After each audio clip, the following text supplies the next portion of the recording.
Hello to everyone.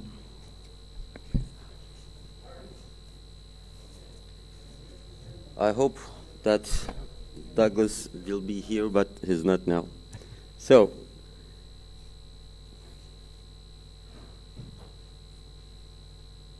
sorry.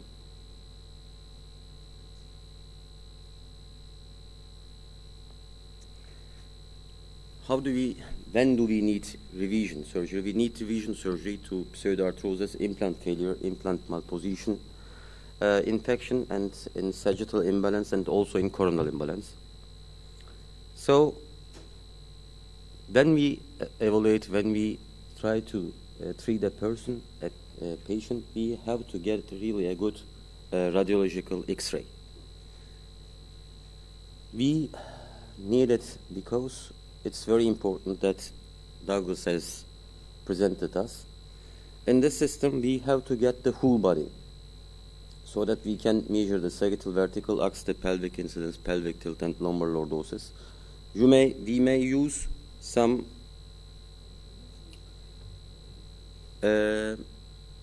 programs like SurgiMap, KEOPS, and OrthoView. So this was a patient that has come to our outpatient clinic. The patient's position was like this, and we send it to the radiography department, and they bring us this X-ray. But the real picture of this patient was like this. So, deciding a patient to operate in this position and also in these positions are really different. In that position, the radiology technician has told the patient, stand straight. So they force the patient to stand like this.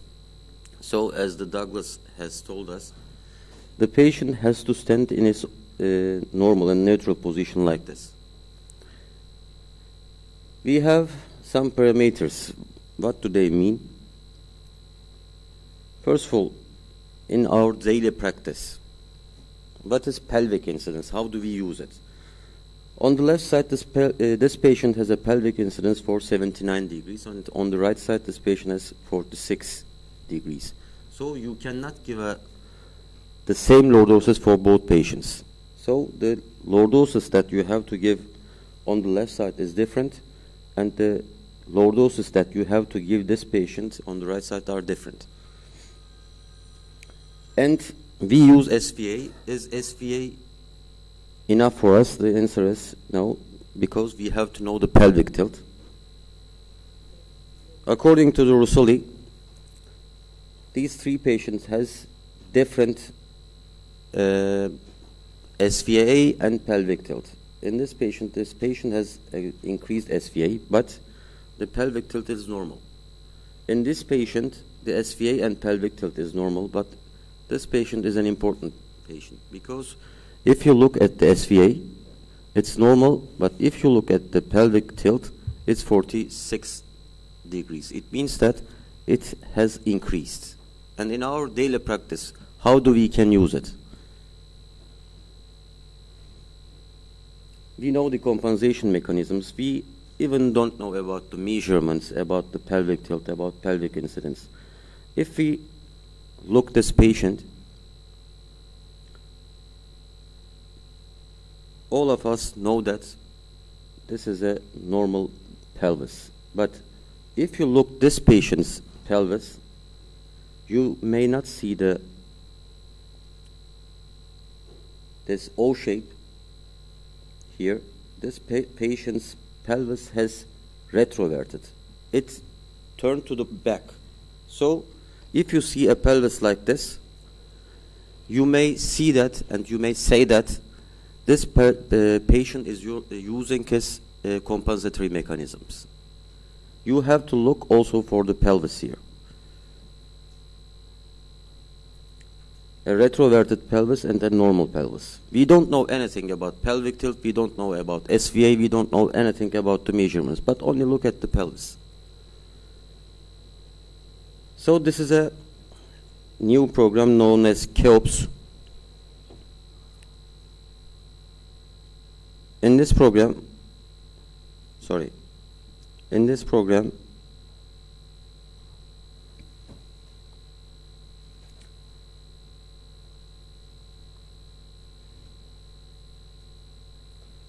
the patient's normal position is like this, and the pelvic tilt is 23 degrees. If you bring this on the right side, you'll see that the pelvic tilt comes to the green zone here. If you bring this patient to the green area in the normal position, you may see that this patient normal position is not like this. It's coming forwards. In a normal position, the patient is on this area, but if you remove the pelvic tilt, if you remove the compensatory mechanisms, the patient goes in front of his normal position. So, before starting to manage a patient, you have to think about the real position of this patient. The patient position is not like this. He is using his pelvic tilt and is in this position. The patient is standing like this. But if you remove the pelvic tilt, the increased pelvic tilt, if you bring this patient in a normal position, this patient goes forward. So, especially in French, they told us that if you do not manage a patient, if you don't know what to do before surgery, if you do not measure all of this or use this program and take a sheet and put it into this patient's papers, you'll be judged for that. You have to make these measurements. And what's the target of our alignment? We have to bring this patient less than 4 centimeters. The pelvic tilt has to be less than 20 degrees. It means this patient is not using his compensatory mechanisms after the surgery. And the difference between pelvic incidence and lumbar lordosis has to be less than 9 degrees. So, which levels do we have to fuse? As a summary, if the patient will have a proximal junctional failure, if you cannot bring this patient less than 5 centimeters, may fail. And if the preoperative SVA is greater than 5 centimeters, and if you cannot give a proper lumbar lordosis, and if the H is greater than 55 degrees, it may fail. And especially we have to evaluate the L5-S1 segment. If it's degenerated, we have to fuse it. But if not, if it's a healthy disc, then let it. And there are lots of papers where we have to stop. Especially the properties of L5.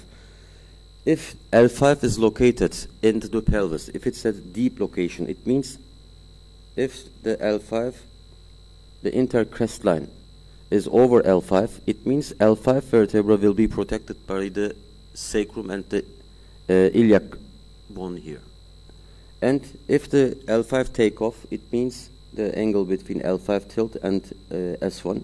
If it's greater than 15 degrees, you have to fuse it. If you have previous decompression and central and foraminal stenosis, so you have to fuse L5-S1. We come to the decision-making part. I will pass this part, L5-S1. I'm coming to the cases. The first case is 65 years old female, has previous disc surgeries and bent forwards, and neurological examination was fine. If you look at this patient, this pelvic tilt is too high. The SVA is normal, but the patient has no lumbar lordosis. So I prefer to perform an L3 pedicle substruction osteotomy. I fuse it from T6 to iliac. And if you look the preoperative and postoperative films here, we have a good lordosis here, and also we have a good SVA here. And preoperative and postoperative image, if you look at the difference between pelvic incidence and lumbar lordosis, you may see that this patient has got no spinopelvic harmony. But after the surgery, the patient's spinopelvic harmony is fine. This is another patient that we have operated. If you look preoperative and postoperative views, this is a well-done surgery because we decreased this cop angle to 20 degrees. And if you look to the Schwab classification, we have nearly get the results that we have to do, but 6 months later,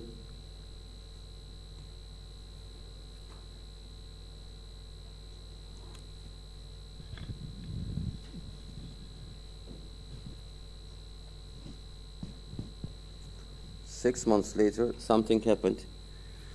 The upper screws pulled out, and we had pseudoarthrosis at the lower part. Then we revised this patient from T3 to iliac area, the preoperative and postoperative use. The reason of this surgery that caused to fail was this corneal imbalance. This patient had 7 centimeters corneal imbalance. Another patient,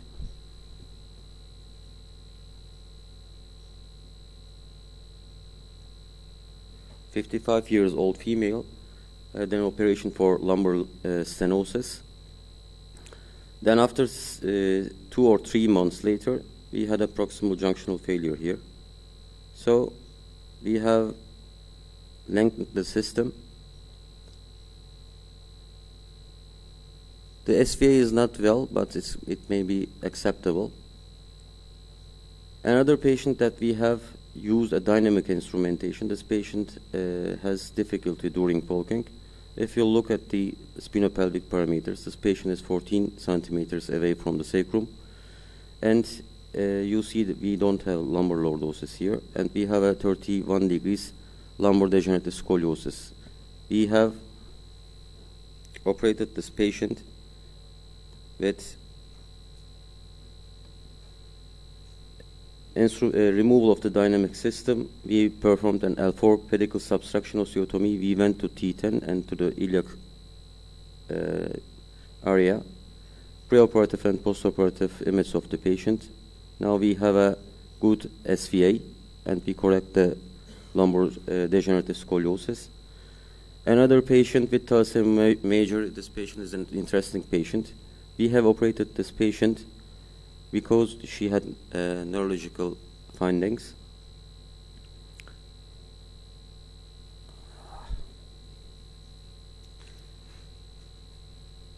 This is the quality of the bone.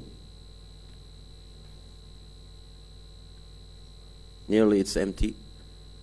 So the compression in the spinal cord, we have done a surgery. We have to do a surgery like this. I know that it's not a well-done surgery, but we couldn't find any place to insert the screws there. Then, 1 year later, she had back pain. We had a new compression here. I only made a vertebroplasty here. Then, 1 year later,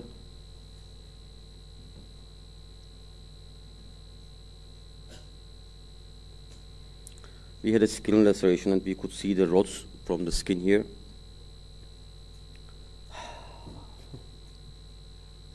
Coffee time. Just a few minutes. Then I have done a surgery like this. As you see, I have stopped at the apex of the thoracal apex because the screws that I have inserted here pulled out during the surgery. Because the bone quality was too bad, I have made a hybrid system like this, a PIC rod here.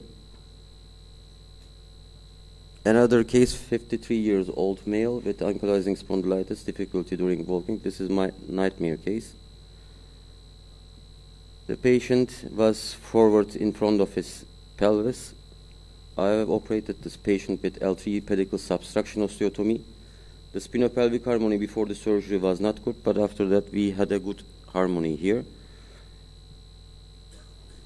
Only a few slides. The patient was very happy after the surgery, but I have to operate this patient on the 3rd day of the first surgery because the patient had right leg pain. I have decompressed there. I have showed yesterday a video. This patient was operated because of the pedicle substruction osteotomy, and the inferior part of the upper pedicle was compressing the nerve root. We have operated this patient 2 times more, and then